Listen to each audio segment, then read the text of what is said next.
Good morning students. बेटा हमारा जो टॉपिक चल रहा था कैश बुक का, उसी से रिलेटेड नेक्स्ट क्वेश्चन हम लोग करने जा रहे हैं। तो आप सभी को ध्यान है, हमने इलस्ट्रेशन 10 तक सोल्व किए थे। इसके बाद नेक्स्ट इलस्ट्रेशन देखिए, इलस्ट्रेशन नंबर 11। इसमें भी क्या कहता है कि enter the following transaction in cash book with cash and bank column, also pass necessary entries in journal.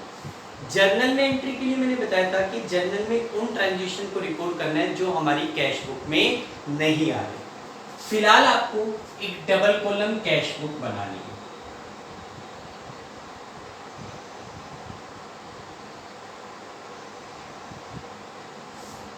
Take particular ledger folio cash bank, date particulars ledger folio cash और bank.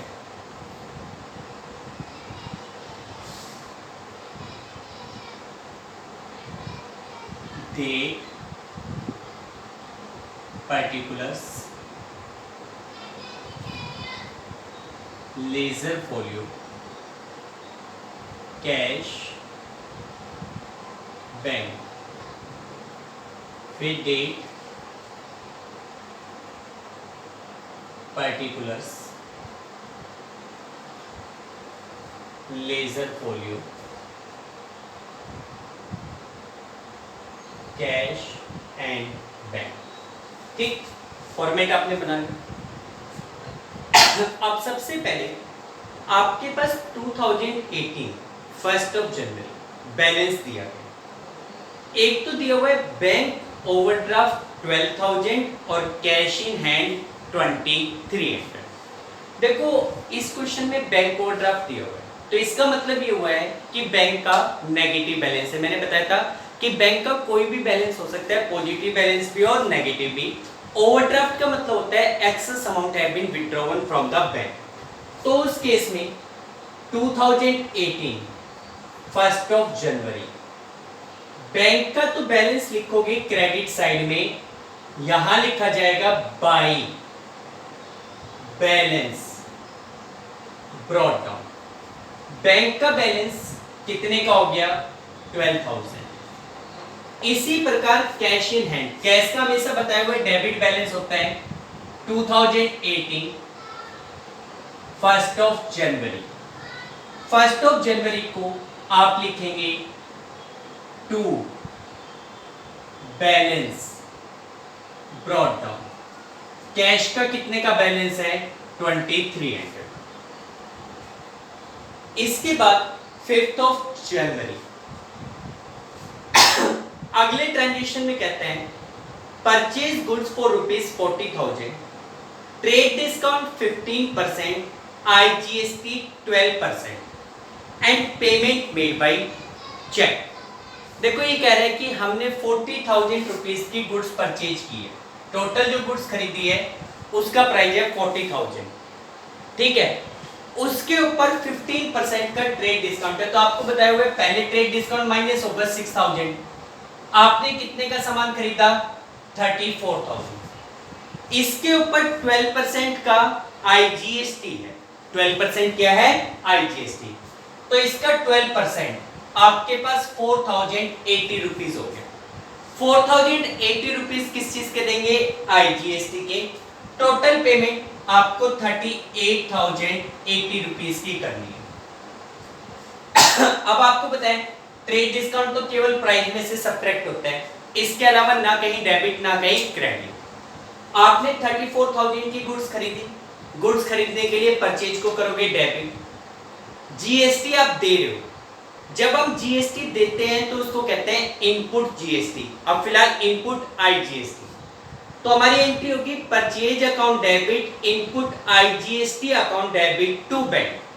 इस entry में bank credit हो रहा है, तो credit side में दो debit में दो अकाउंट है, एक तो purchase account purchase to bank, input IGST to bank. तो बैंक के क्रेडिट साइड में बाई परचेज अकाउंट आपने कितने का परचेज किया है? 34,000।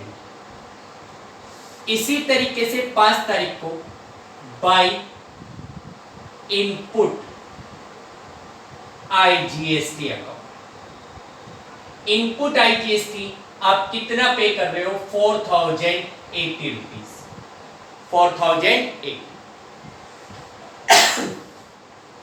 6 तारीख को अगला ट्रांजेक्शन कहते हैं good sold for 30,000, trade discount 10%, आईजीएसटी 12%, पेमेंट रिसीव्ड बाय चेक। 30,000 के गुड सेल कर रहे हो जिसपे 10% का ट्रेड डिस्काउंट, 3,000 का ट्रेड डिस्काउंट माइनस करोगे, आपने कितने का सामान सेल आउट किया है? 27,000, जिसके ऊपर आपको 12% का क्या मिलेगा? आईजीएसटी। तो इसका 12% आपके पास हो गया 3,240। 3,240 का आईजीएसटी मिलेगा। आईजीएसटी जब मिलता है तो उसको कहते हैं आउटपुट आईजीएसटी। पैसा आ रहा है, बैंक अकाउंट डेबिट, गुड्स आपके पास से जा रही है बेचने के लिए, सेल को क्या करोगे? क्रेडिट। आउटपुट आईजीएसटी आपको मिल रहा है, आपके लिए लायबिलिटी है credit. Bank account debit, to sale to output IGST. Bank आपके पास डेबिट हो रहा है 6 तारीख को, तो बैंक के डेबिट साइड में टू सेल्स अकाउंट, सेल कितने की है? 27,000, और 6 तारीख को ही टू आउटपुट आईजीएसटी अकाउंट, कितना? 3,240 रुपीज। इसके बाद अगला ट्रांजेक्शन कह रहा है कि check receive from S Nair, discount allowed 200 अलग से सेपरेटली। लेकिन क्या ये चेक आपने बैंक में डिपॉजिट करवाया या नहीं करवाया? इस ट्रांजेक्शन में कहीं नहीं दे रखा। इस ट्रांजेक्शन में कुछ नहीं बता रखा कि आपने उस चेक का क्या मिला, क्या किया। तो मैंने बताया था ऐसी सिचुएशन में आप आगे की ट्रांजेक्शन को चेक करो कि आगे के ट्रांजेक्शन में उस चेक का कोई जिक्र है क्या। तो देखो 7 तारीख को चेक रिसीव किया था, लेकिन 9 तारीख को कह रहा है कि check receive from S Nair deposit into bank. वो चेक 9 तारीख को बैंक में डिपॉजिट करा रहे हो। इसका मतलब आज की डेट में 7 तारीख को आपने उस चेक को क्या माना है? Cheque in hand. आज आप एंट्री करोगे, चेक आपको मिल रहा है, डिस्काउंट आप दे रहे हो, cheque in hand account debit, discount account debit to S Nair. Cheque in hand account debit, 200 का डिस्काउंट दे रहे हो, discount account debit to S Nair. Cheque कितने का मिल रहा है? 4,000 का। ठीक, आज की डेट में कैश या बैंक में कोई इफेक्ट नहीं है, कैश बुक में कहीं रिकॉर्ड नहीं करोगे। फिर 9 तारीख को ये कहता है कि check receive from S Nair deposit into bank. भाई जो चेक आपको एस नायर से मिला था वो चेक आपने बैंक में डिपॉजिट करवाया। अच्छा, जब वो चेक मिला था आपने उसको क्या माना था? Cheque in hand. आज वो बैंक में जमा करा रहे हो। बैंक क्या हो गया? Receiver. Debit, cheque in hand जिसको आपने डेबिट किया हुआ था आज वो आपके पास से जा रहा है, क्या करोगे? Credit. Bank account debit to cheque in hand, 9 तारीख को बैंक के डेबिट साइड में to cheque in hand. Bank के डेबिट साइड में कितना अमाउंट आ जाएगा? 4,000। इसके बाद 12 तारीख को cheque paid to Radha and discount receive.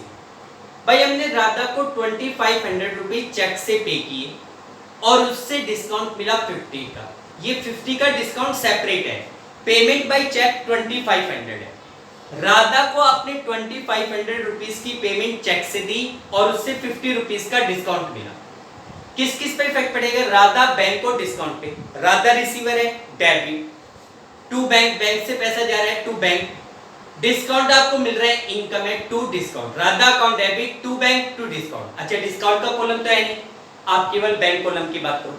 Bank पर कितने का इफेक्ट पड़ेगा? 2,500। राधा टू बैंक, बैंक 2,500 से क्रेडिट हो रहा है किस तारीख को? 12 तारीख को। बैंक क्रेडिट हो रहा है क्रेडिट साइड में बाय राधा, कितना? 2,500 की पेमेंट। इसके बाद 15 तारीख को ये कह रहे हैं एस नायर चेक डिसऑनर। भाई एस नायर से जो 2,500 का चेक मिला था वो डिसऑनर हो गया। देखो जब चेक मिला था आपने एंट्री करी थी cheque in hand account debit to S Nair. 9 तारीख को वो जमा कराया bank to cheque in hand, यानी कि एक तरीके से नेट एंट्री आपकी बन रही थी bank account debit to S Nair. भाई बैंक एक रिसीवर था डेबिट, एस नायर आपको पेमेंट कर रहा था, he was a giver credit, आपने एंट्री बना रखी थी bank account debit to S Nair.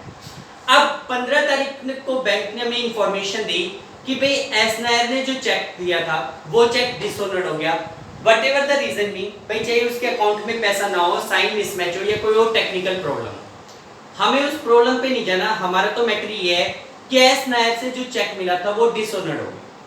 तो आप रिवर्स एंट्री करेंगे, क्या एंट्री होगी, जब मिला था बैंक टू एस नायर, आज S Nair to bank, bank आपका क्रेडिट हो रहा है तो क्रेडिट साइड में 15 तारीख को बाय एस नायर, कितने का चेक था, चेक कितने का था वो 4000 का, कितने का चेक था 4000, ठीक।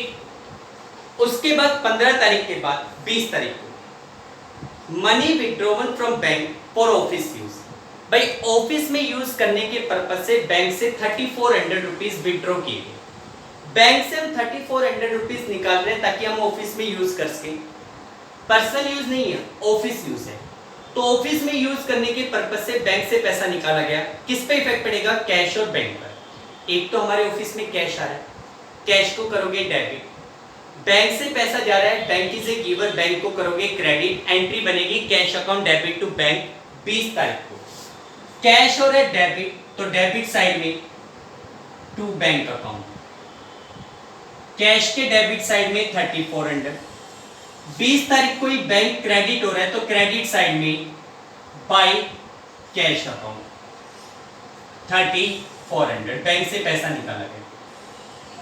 और इस प्रकार की एंट्री कॉन्ट्रा एंट्री कहलाती है जिसमें कैश और बैंक अपोजिट डायरेक्शन में इफेक्टिव।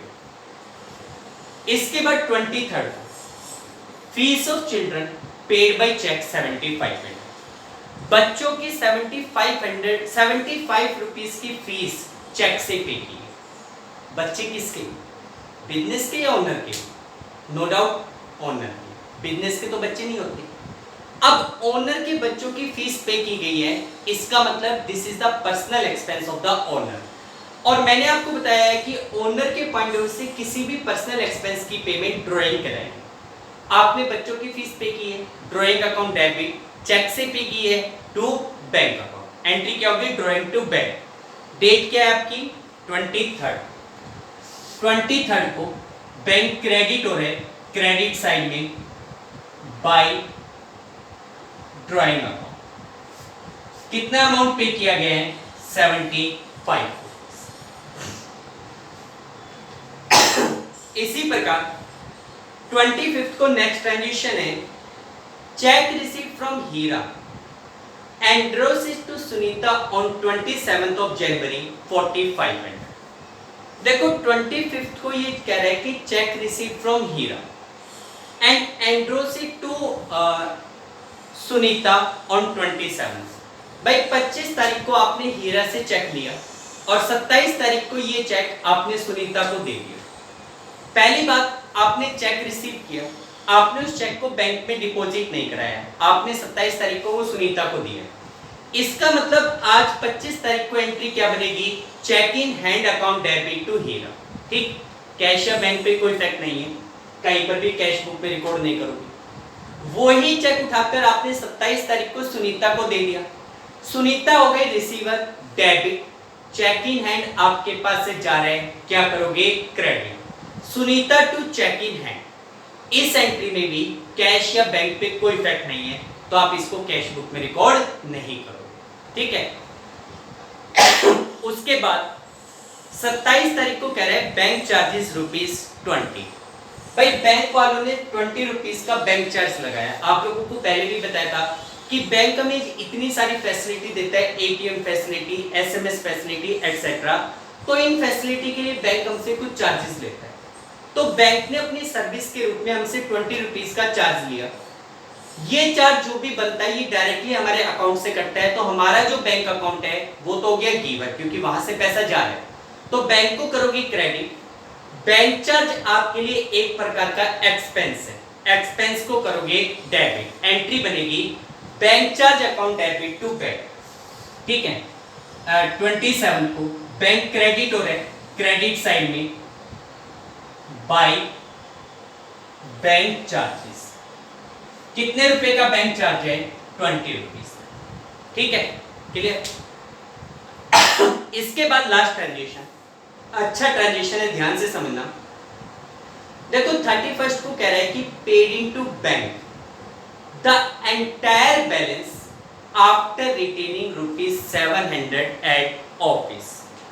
देखो ये कह रहे हैं कि ऑफिस में 700 रुपीज रखने के बाद बाकी का सारा पैसा बैंक में डिपॉजिट करवा दिया। ऑफिस में 700 रखने के बाद बाकी का सारा पैसा बैंक में जमा करा दिया। जैसे कि मान लो, मैं एक छोटा सा एग्जांपल लेता हूँ। मैं एक बिजनेसमैन हूँ, मेरा एक ऑफिस है जिसमें एक क्लर्क बैठा हुआ है, अकाउंटेंट बैठा हुआ है। मैंने शाम के टाइम उस अकाउंटेंट से पूछा भाई कितने पैसे पड़े हुए हैं? उसने कहा जी 10,000 रुपये पड़े हैं। मैं उस बंदे को कहूँ कि भाई 2,000 रुपये रख ले, बाकी पैसा बैंक में जमा करा, तो बाकी कितना? 8,000। भाई टोटल 10 है, 2 रख लो, 8,000 जमा करो। तो इसी प्रकार कहता है कि 700 रुपीज का कैश तो आपने रख लिया, बाकी पैसा बैंक में डिपॉजिट करा दिया। तो बाकी कितना जमा कराया उसको जानने के लिए पहले ये तो पता होना चाहिए कि आपके पास कैश बैलेंस कितना है। तो इस ट्रांजेक्शन को करने से पहले आप पहले कैश की दोनों साइड का टोटल करके बैलेंस निकालो कैश का। जैसे कैश में इस साइड का टोटल आ रहा है 5700, क्रेडिट साइड में कोई ट्रांजेक्शन नहीं, तो इसका मतलब ये हुआ कि फिलहाल हमारा कैश का 5700 रुपीज का डेबिट बैलेंस है। आज की डेट में अगर यहां होता तो वो माइनस करते।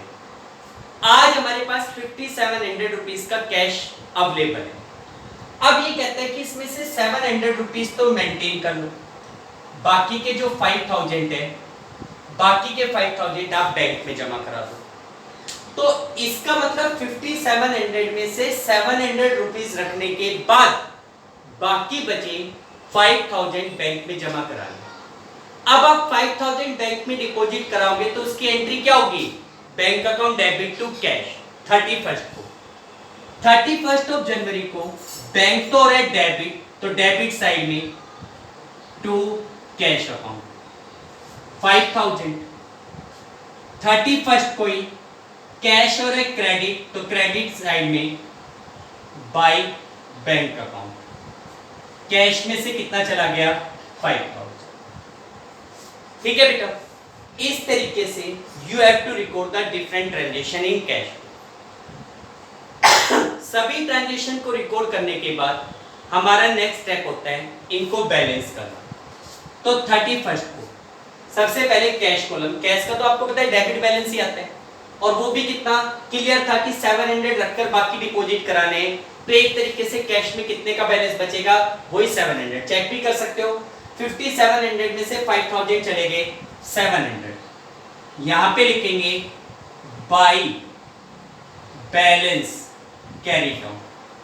कैश का बैलेंस तो आ गया 700। इसी प्रकार बैंक का, इधर का टोटल करो, 5 4 4 9 12 और 27, 39,240। इधर का बैलेंस चेक करें, 34 और 12 46, 50 52 56 56 प्लस में 3 59, 59,495 995 1000, तो ये 60,075 आ रहा है। एक बार चेक कर लेना बेटा, शायद टोटल ये होना चाहिए, मिस्टेक ना हो, एक बार चेक कर लेना।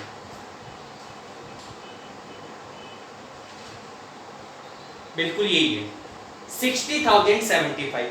60,075 में से जब 39,240 को सब्ट्रैक्ट करोगे तो डिफरेंस आएगा 20,835।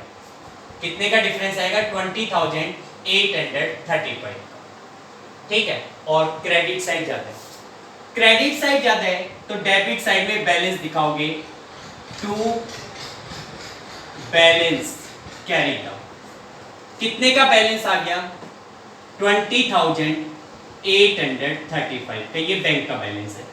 लास्ट में टोटलिंग करो 5700, इधर 60,075, इधर भी 5700 और 60,075।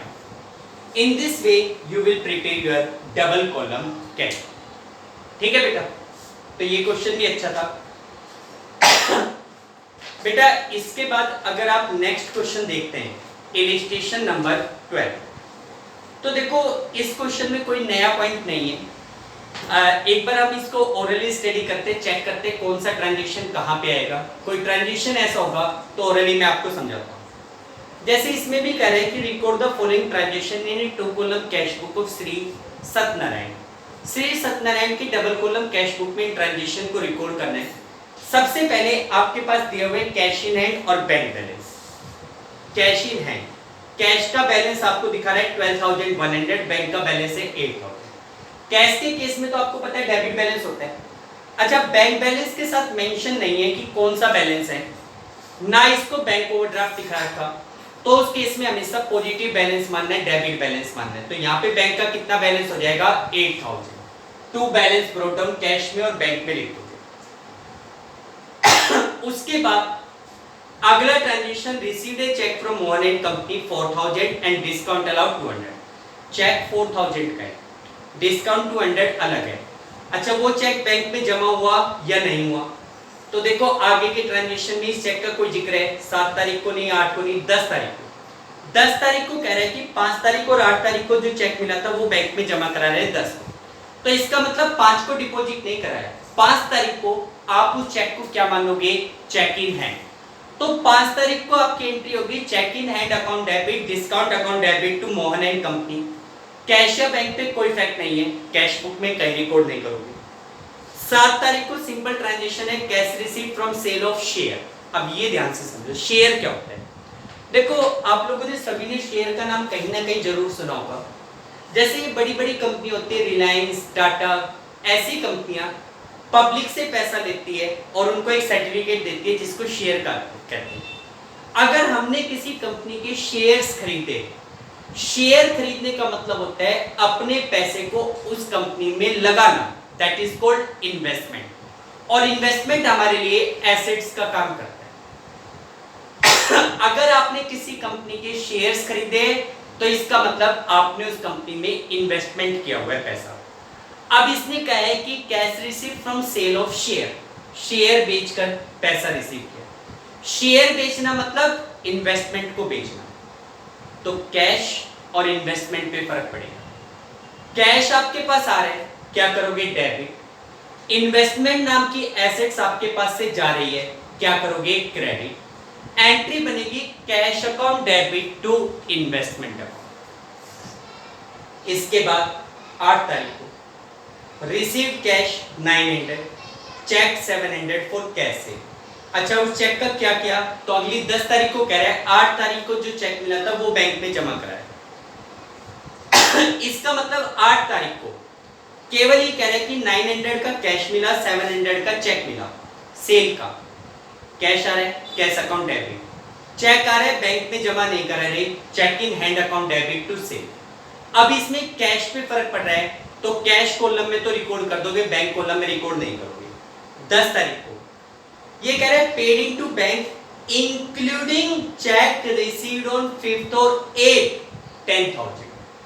देखो हमने 10,000 रुपए बैंक में जमा कराया जिसमें 5 और 8 तारीख को मिला हुआ चेक भी शामिल है। 5 तारीख को 4,000 का चेक मिला था, 8 तारीख को आपको 700 का चेक मिला था। आपने टोटल 10,000 जमा कराए इंक्लूडिंग चेक कह रहे हैं, तो 4700 के तो हो गए चेक और 5300 का हो गया कैश, बैंक में जमा करा रहे हैं। तो देखो जो चेक आपके पास थे उसको क्या कहते हैं, चेक इन हैंड। एंट्री होगी बैंक में पैसा जमा करा रहे हो, bank account debit to cheque in hand, और बाकी का 5300 कैश में जमा करा रहे हो, bank to cash in, bank to cash. Bank to cash वाली एंट्री तो है कॉन्ट्रा एंट्री 5300 की, और bank to cheque in hand simple entry है। Bank to cheque in hand वो इधर लिख दोगे, फिर बैंक टू कैश तो यहाँ पे टू कैश, और यहाँ पे बाई बैंक 5300 की एंट्री अलग कर दो।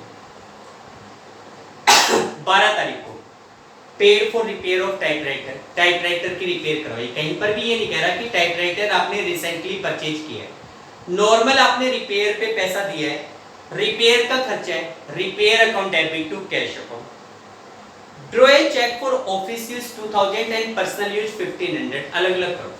देखो 2000 रुपए का चेक ड्रॉ किया ऑफिस यूज के लिए, यानी कि एक तरीके से चेक से 2000 रुपए निकाले गए ऑफिस के लिए। ऑफिस के लिए पैसा निकाला जाता है, क्या एंट्री बनेगी? Cash account debit to bank. Cash और बैंक पे इफेक्ट पड़ेगा, दोनों साइड आ जाएगा। इसी प्रकार 1500 रुपीज का चेक ड्रॉ किया गया पर्सनल यूज के लिए। पर्सनल यूज के लिए निकाला गया कोई भी पैसा, कोई भी अमाउंट ड्रॉइंग कहलाता है। एंट्री क्या बनेगी? Drawing account debit to bank. ठीक, अलग अलग एंट्री करोगे। Paid to Chandrapal by cheque, discount receive 50। देखो जो चेक से पेमेंट दिखा रहा है 600, वो सेपरेटेड, डिस्काउंट अलग है। आपने चंद्रपाल को 600 रुपीज चेक से पे किया, 50 का उस पार्टी से क्या मिल गया? डिस्काउंट। चंद्रपाल एक रिसीवर है, डेबिट। बैंक से पैसा जा रहा है, क्रेडिट। डिस्काउंट मिल रहा है, इनकम है, क्रेडिट। क्या entry? Chandrapal account debit to bank to discount. उसके बाद gave a check to Surendra for cash purchase of furniture for office। भाई हमने ऑफिस के लिए फर्नीचर खरीदा है और उसके अगेंस्ट हमने सुरेंद्र को चेक दिया, लेकिन सुरेंद्र से कोई मतलब नहीं, आपको बार बार बता चुका।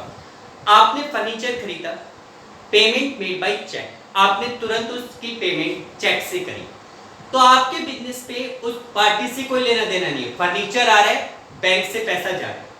फर्नीचर आ रहा है, फर्नीचर को क्या करोगे? डेबिट। बैंक से पैसा जा रहा है, bank is a giver, credit. Furniture account debit to bank account. ठीक। उसके बाद received a cheque from Naresh and company for commission. Naresh and company से 1800 का चेक रिसीव किया गया कमीशन का, तो इसमें नरेश एंड कंपनी से कोई मतलब नहीं, आपका मतलब है कमीशन से। देखो नरेश एंड कंपनी से चेक मिला, अच्छा वो चेक का क्या किया?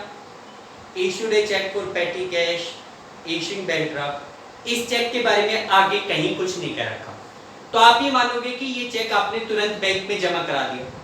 कमीशन आपके लिए इनकम है, क्रेडिट। बैंक में पैसा जा रहा है, bank is a receiver, debit, bank to commission. Rent paid by cheque on personal account of Satyanarayan. Satyanarayan कौन था? ओनर। तो ये कह रहा है ओनर के पर्सनल अकाउंट पे हमने रेंट की पेमेंट की चेक से, यानी कि ओनर के पर्सनल अकाउंट के रेंट की पेमेंट की है, तो ये ओनर का पर्सनल एक्सपेंस है। ओनर के किसी भी पर्सनल एक्सपेंस की अगर हम पेमेंट करते हैं तो उसको किस नाम से दिखाते हैं? ड्राइंग के नाम से। पेमेंट किससे कर रहे हैं? चेक से। एंट्री बनेगी drawing account debit to bank. ठीक। Issued a cheque for petty cash. ये पॉइंट आप लोगों को आगे जाकर मैं जब पेटी कैश बुक बनाऊंगा, समझाऊंगा, उस टॉपिक पे आपको अच्छी तरीके समझ में आएगा। फिलहाल ये समझ लो कि आपने पेटी कैश के लिए एक चेक इशू किया। पेटी कैश आपके लिए एक प्रकार का एक्सपेंस माना जाएगा जो आप पेटी कैशियर को देते हैं, वो आपको डिटेल में समझाऊंगा। फिलहाल बैंक से पैसा जा रहा है, bank is a giver, credit. Petty cash को करो डेबिट, एंट्री करो petty cash account debit to bank. ठीक है, इसमें केवल बैंक पे इफेक्ट पड़ेगा, कैश पे कोई इफेक्ट नहीं पड़ेगा। ठीक। उसके बाद instructed the bank to issue a bank draft for 6000 in favor of Amritlal. Bank charge 20 rupees for issuing the draft। देखो हमने अपने बैंक वालों को ऑर्डर दिया कि भाई 6000 रुपए का एक ड्राफ्ट अमृतलाल के फेवर में इशू कर दो, और उसके लिए 20 रुपए बैंक ने चार्ज दिए। हमें अमृतलाल को पेमेंट करनी होगी। हमने अपने बैंक वालों को कहा कि जी अमृतलाल को 6000 रुपए बैंक ड्राफ्ट से पे कर दो। अमृतलाल तो हो गया रिसीवर, बैंक से पैसा जा रहा है, बैंक इज ए गिवर। यहां तो एंट्री बनेगी Amritlal account debit to bank. अच्छा जो 20 रुपीज का बैंक चार्ज है उसकी वो पेमेंट करने की रेस्पॉन्सिबिलिटी अमृतलाल की नहीं है। भाई अमृतलाल को पैसा चाहिए, वो हमारे पैसा मांगते हैं, आप उसको किसी भी थ्रू पैसा पे करो, उसका खर्चा आप ही बोल करोगे।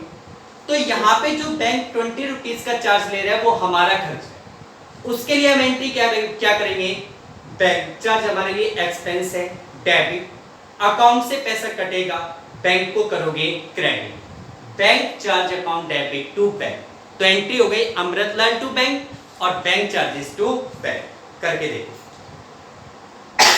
आगे कह रहे received a bank draft for 3900 from Raghubir in full settlement of 4000 due from him, discount claim by him by disallowed. देखो ये डिसअलाउड काट दो, डिस हटा दो, अलाउड वर्ड लिखो इसको। देखो ये कह रहा है कि रघुबीर से 4000 रुपए के अकाउंट की फुल सेटलमेंट में 3900 रुपीस का बैंक ड्राफ्ट रिसीव किया। अच्छा उस बैंक ड्राफ्ट या चेक एक ही बात होती है, लगभग एक जैसे होते हैं। तो आपने उसका क्या किया, कहीं कुछ नहीं बता रखा, आगे के ट्रांजेक्शन में भी इसका कुछ नहीं है, तो आप ये मानोगे कि वो बैंक ड्राफ्ट तुरंत बैंक में जमा करा दिया। आपने 3900 रुपीस का बैंक ड्राफ्ट रिसीव किया है रघुबीर से 4000 की फुल सेटलमेंट पे, तो 100 का क्या हो गया डिस्काउंट। क्या एंट्री, बैंक में पैसा आ रहा है, बैंक कीजिए रिसीवर डेबिट, 100 का आप डिस्काउंट अलाउड कर रहे हो, खर्चे है डेबिट, रघुबीर गिवर है credit, bank account debit, discount to Raghubir. Bank पर इफेक्ट पड़ रहा है 3900 का, तो बैंक को कितने से डेबिट करोगे 3900। उसके बाद bank collected interest on security.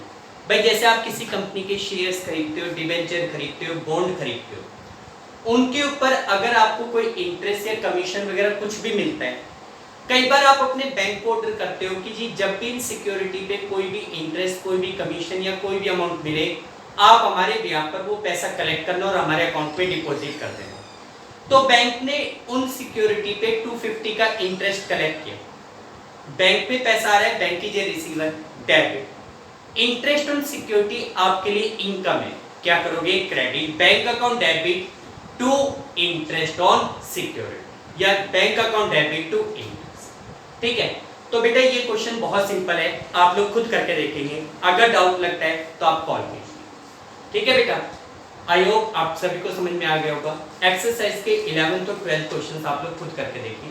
ठीक है, नेक्स्ट क्वेश्चन आपको नेक्स्ट वीडियो में। Okay, thank you, have a nice day.